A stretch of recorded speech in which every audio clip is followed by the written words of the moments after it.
You ever get tired of your just boring day-to-day life? I do. I should say I did. Then I decided to do something about it. You see, conventional wisdom says you live your life, you grow up, your parents die, and they leave an inheritance for you. That wasn't working for me. I wanted to enjoy that inheritance now, so I decided to do something about it. So one day, I walked straight up to my dad, looked him square in the eye, and I said, "Dad, I want what's coming to me right now." That's what my youngest son said to me. At that moment, all I could think of was, I'd like to give what's coming to him right now. But he's my son, and I love him. And as much as it put an ache in my heart, I gave him the money, and I told him that he could go search for a life on his own. Not long after that, he packed his bags, and the next thing I knew, I was out of there. I had a whole world to see, right? So the first thing I did was... he got lost. My son, I love him, but he's no Magellan. I heard he had to ask for directions at least 4 times before he even made it out of our hometown. That's not true, okay? It was 3 times, and one of them doesn't count, okay? Because this guy that was giving directions, I didn't even understand the things he was saying, and besides that, the only reason I'm not good with directions is somebody never took time to teach me. Don't go there. It doesn't matter, okay? The important thing was, I was out of there. And I was living the life. I had more friends than I knew what to do with. I was eating like a king. I had the finest clothes. And the ladies. What can I say about the ladies? How about we not say anything about the ladies? Fine, forget them. Still, the friends, the food, the clothes, it was great. Until my son's money ran out around the same time the country hit a recession. It was bad. Really bad. I'd squandered everything my dad had given me, and there wasn't any work to be found. I was about to give up, and then I found a job. It was a job as a manager. Okay, it was an assistant to the manager. Fine. I was a bacon preparation assistant. A bacon preparation assistant, which means? I took care of pigs. It was bad. It was really bad. I mean, I had a job, but I wasn't really making any money. I didn't have anywhere to live, anything to eat. I was hungry. There were some days that I was so hungry, I gladly would have eaten the slop that I was feeding those pigs.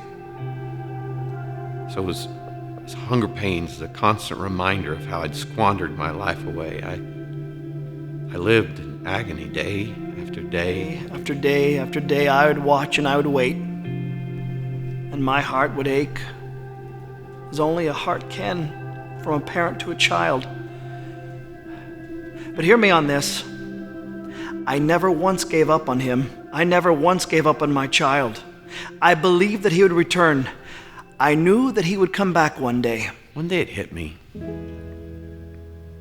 One day I realized my dad's lowliest worker was living like a king compared to me. So I had an idea. What if he doesn't come back to me? What if he doesn't come to his senses?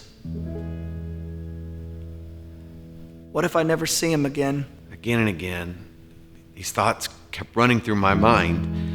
As I began my journey back to my father's house, I knew what I would do. See, I would go up to him and I would humbly just ask him for a job. I couldn't expect him to take me back as his son, but maybe he would give me a job, just maybe. Maybe today will be the day. That was the thought that always ran through my mind. Maybe today will be the day that I will be sitting on my porch and I will look out in the distance and I will see my child making his way back home. I didn't know what that word meant until I'd lost it. Now, I couldn't believe I was just a few hundred yards away from it. It was a beautiful day. I was sitting there on the porch, just enjoying the cool breeze. And that's when I saw him. He was sitting on the porch, and he stood up. He looked in my direction, and he squinted his eyes to kind of get a better look at me. I wondered what he was thinking.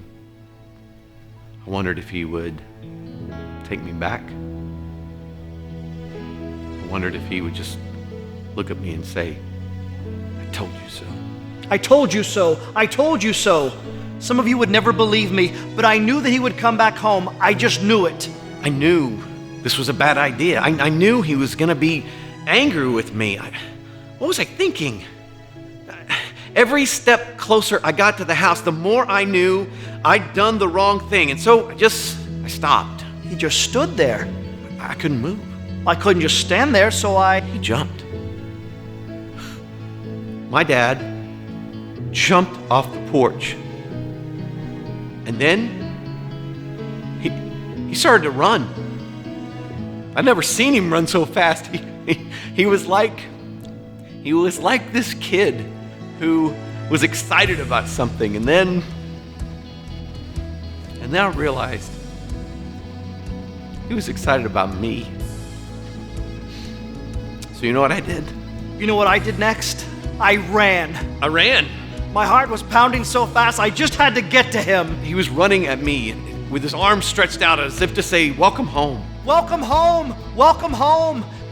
He was so far off, I just had to get to him, so I just kept running as fast as I could. All I wanted to do was just scoop him up in my arms like when he was a little boy, just to let him know that everything was going to be okay. And as I got closer to him, I could see tears in his eyes. My dad